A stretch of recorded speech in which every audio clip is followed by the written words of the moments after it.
అప్పుల బాధలు వెంటాడుతున్నాయా? అయితే 6 జేవిఆర్ వారి జాతిరత్నాలు ధరించండి. హాయ్ వెల్కమ్ టు మనం టీవీ. నేను మీ మనోజ్.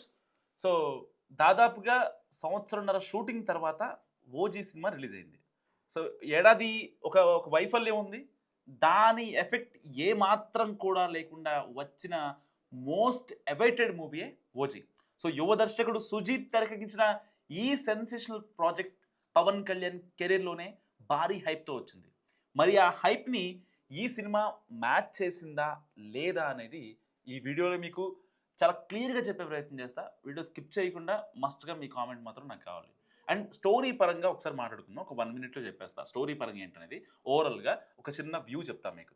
1993 ఇయర్లో బాంబే పోర్ట్కి దాదా అయినటువంటి సత్యదాదా అంటే ప్రకాష్ రాజ్కి అండగా ఓజాస్ గంభీర పవన్ కళ్యాణ్ అండగా ఉంటాడు. మంచి స్నేహం ఉంటుంది. కానీ ఒక చిన్న రీజన్ చేత గంభీర సత్యదాదా నుంచి దూరం కావాల్సి వస్తుంది. సో అది అక్కడ నుంచి ఆ పోర్ట్పై చాలా మంది కనపడుద్ది. సో గంభీర ఎందుకు సత్యదాదాకి దూరం అయ్యాడు అంటే ప్రకాష్ రాజ్కి పవన్ కళ్యాణ్ ఎందుకు దూరం అయ్యాడు, అసలు ఇద్దరికి లింక్ ఎలా కుదిరింది, ఇంకో పక్క అర్జున్ అంటే అర్జున్ దాస్ గంభీరాని ఎందుకు చంపాలనుకుంటాడు, ఇంకా ఓమిగా పిలువబడే ఓంకార్ వర్ధమాన్ అంటే ఇమ్రాన్ హెష్మి అనమాట. సో ఈ తాలూకా ఆర్డిఎక్స్ కంటైనర్లు సత్యదాదా పోర్ట్కి వచ్చాక ఏమయ్యాయి, ఈ మధ్యలో గంభీర కోల్పోయింది ఏంటి, అసలు పవన్ కళ్యాణ్ ఈ గంభీర ఎవరు, అతని గతం ఏంటనేది తెలియాలంటే నిజంగా ఈ మూవీ థియేటర్లోనే చూస్తే నెక్స్ట్ లెవెల్లో ఉంటుంది. సో అంటే ఈ ఇయర్లో హరిహర వీరమల్లు కాస్త డిజాస్టర్ ఉన్న తర్వాత ఈ సినిమాకి మంచి పాజిటివ్ రెస్పాన్స్ వచ్చింది. న్యూట్రల్ ఆడియన్స్ అయితే 3.5 ఇచ్చారు అండ్ పవన్ కళ్యాణ్ ఫ్యాన్స్ అయితే 4 కూడా ఇచ్చిన సందర్భాలు ఉన్నాయి. సో ఏదేమైనా కానీ ఈ సినిమా ఒక రకంగా ఒక నెక్స్ట్ లెవెల్ మూవీ అని చెప్పుకోవచ్చు. ఎందుకంటే ఈ సినిమాకి పవన్ కళ్యాణ్ ఎంత బెస్ట్ ఇవ్వాలో అంత బెస్ట్ ఇచ్చాడు. ఒక మార్షల్ ఆర్టిస్ట్గా, ఒక నెక్స్ట్ లెవెల్ పర్ఫార్మర్గా ఇది చెయ్యలేను అని అనుకున్న సందర్భం నిజంగా పవన్ కళ్యాణ్కి ఏది ఉండదు అనుకుంటా ఈ సినిమా చూసిన తర్వాత. నిజంగా చాలామంది ఫ్యాన్స్ చాలా ఉత్సాహంతో ఉన్నారు. అంటే ఒక రకంగా ఈ సినిమాతో పవన్ కళ్యాణ్ ఫ్యాన్స్కే కాదు తెలుగు ఫిల్మ్ ఇండస్ట్రీ కూడా పవన్ కళ్యాణ్ గ్యాంగ్స్టర్గా కూడా మెప్పించగలడు అనే ఒక ఇది చాలా మందిలో వచ్చింది. ఇప్పటిదాకా ఒక ప్రేమికుడుగానో లేకపోతే కోపం వస్తే పోలీసు వాళ్ళలాగానో మనం చూసాం కొన్ని కొన్ని ఆయన యొక్క యాక్షన్ సీన్స్ కావచ్చు. సో అన్నిటికీ కంప్లీట్ డిఫరెంట్గా ఒక గ్యాంగ్స్టర్గా కూడా పవన్ కళ్యాణ్ మెప్పించగలడు. ఇంకా దీంట్లో 2 గూస్ బంప్స్ వచ్చే సీన్స్ ఉంటాయి. ఒకటి ఇంటర్వెల్ ముందు బ్యాంగు సార్ అండ్ రెండోది ఏంటంటే పవన్ కళ్యాణ్ మరాఠీలో మాట్లాడతాడు భయ్యా. నిజంగా ఆ టైంకి అసలు గూస్ బంప్స్ అయ్యి నిజంగా ఫ్యాన్స్ అయితే అసలు థియేటర్లో విజిల్స్ ఫజిల్స్ మొత్తం పిచ్చి పిచ్చి చేస్తారు. సో ఆల్రెడీ మీరు ఇన్స్టాగ్రామ్లో ఇంకా యూట్యూబ్లో చూసే ఉంటారు. సో అంటే ఒక ఓజీ ఒక ఓవరాల్గా చాలా మందికి ఒక జంబో ప్యాక్ బిర్యానీ లాంటిదని చెప్పొచ్చు. సో ఇలా కదా తమ అభిమాన హీరోని చూడాలి అనుకుంటున్నాం అనే ఫ్యాన్స్ మదిలోని మాటకు సుజీత్ తన ప్రజెంటేషన్తో ఒక మెస్మరైజబుల్ ఆన్సర్ ఇచ్చాడని చెప్పాలి. సో ఏదేమైనా సరే పవన్ కళ్యాణ్ ఓజీ అనేది నిజంగా పవన్ కళ్యాణ్ చరిత్రలోనే ఒక మైలురాయి అని చెప్పాలి. ఒక పవర్ఫుల్ గ్యాంగ్స్టర్గా పవర్ స్టార్ తన మార్క్ స్వాగ్ అండ్ స్క్రీన్ ప్రెజెన్స్తో డైనమిక్గా స్క్రీన్ పై కనిపించారు పవన్ కళ్యాణ్. తనపై ప్రతి సన్నివేశం నుంచి మంచి పవర్ఫుల్గా ఎంజాయ్ చేసే విధంగా ఉంటుంది. ఓజీలోని ప్రతి సీను కూడా తన నటన కూడా వింటేజ్ పవర్ స్టార్ని తలపిస్తే ఇక యాక్షన్ కోసం డెఫినెట్గా చెప్పాల్సిందని చెప్పుకోవచ్చు.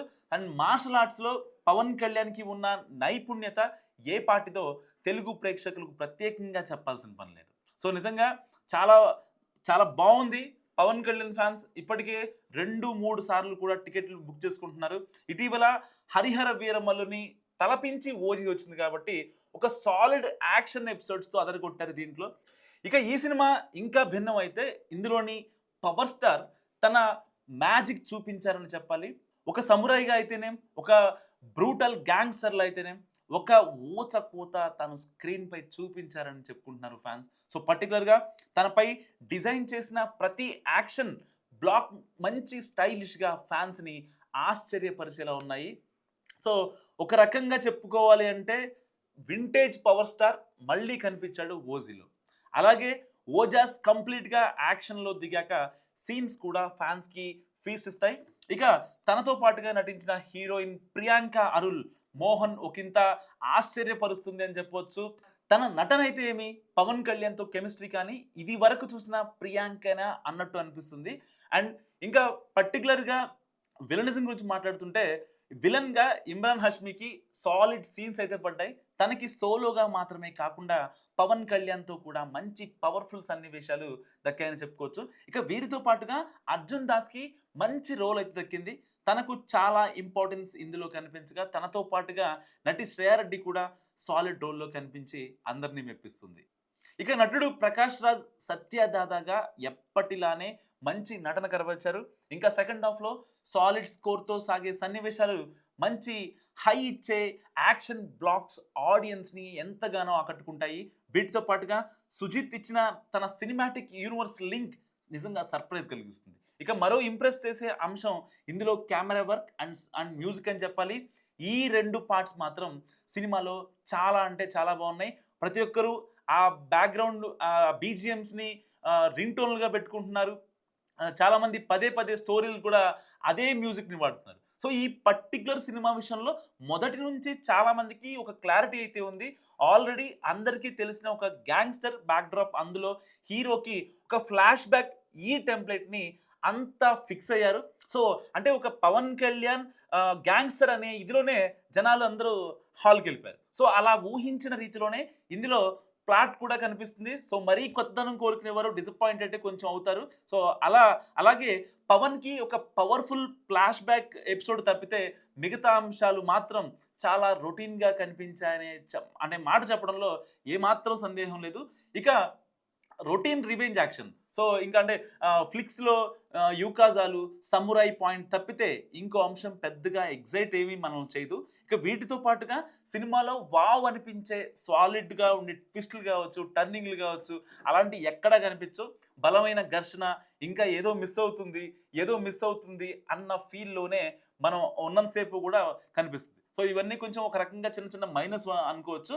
అండ్ టెక్నికల్ పరంగా మాట్లాడుకుంటే సినిమాకి సంబంధించిన, ఓజీకి సంబంధించిన టెక్నికల్‌గా మనం మాట్లాడుకుంటే, ఓజీ మూవీలో మేకింగ్ ఆ వాల్యూస్ మాత్రం సాలిడ్‌గా ఉన్నాయి. మొదటి నుంచి మేకర్స్ భారీ మొత్తంలో ఈ సినిమాకి ఖర్చు చేసినట్టు టాక్ ఎప్పటినుంచో వినిపిస్తుంది. అందుకు తగ్గట్టుగానే ప్రతి ఫ్రేమ్‌ని ఎంతో రిచ్‌గా తీర్చిదిద్దారని చెప్పాలి. ఇక రవి కే చంద్రన్, మనోజ్ పరమహంసల సినిమాటోగ్రఫీ వర్క్ కూడా పీక్ లెవెల్‌లో ఉందని చెప్పాలి భయ్య. అండ్ సాలిడ్ విజువల్స్‌ని తాము ప్రెజెంట్ చేశారు. తమన్ ఈ మ్యాన్ కోసం నిజంగా ఎంత చెప్పినా తక్కువే అవుతుంది.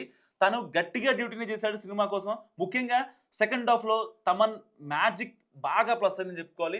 అండ్ నవీన్ నూలి ఎడిటింగ్‌లో కథనాన్ని కొంచెం గ్రిప్పింగ్‌గా మార్చిందని చెప్పుకోవాలి.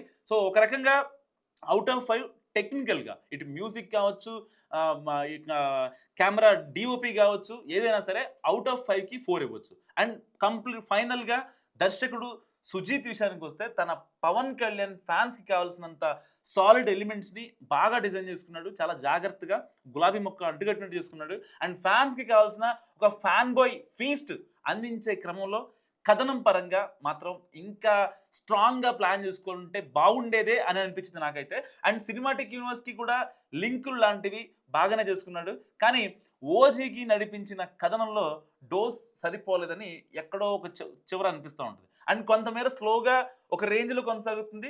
సో, పవన్ వరకు మినహా మిగతా అంటే ఆ కథనం మాత్రం ఇంకా బలంగా, గ్రిప్పింగ్‌గా డిజైన్ చేసుకోవాల్సిందేనని నాకు అనిపిస్తుంది. సో, ఓవరాల్‌గా ఈ సినిమాకి నేనిచ్చే రేటింగ్ వచ్చేసి 3.5. సో, మీరేమనుకుంటున్నారో మస్ట్‌గా కామెంట్ చేయండి. చూస్తూనే ఉండండి మనం టీవీ.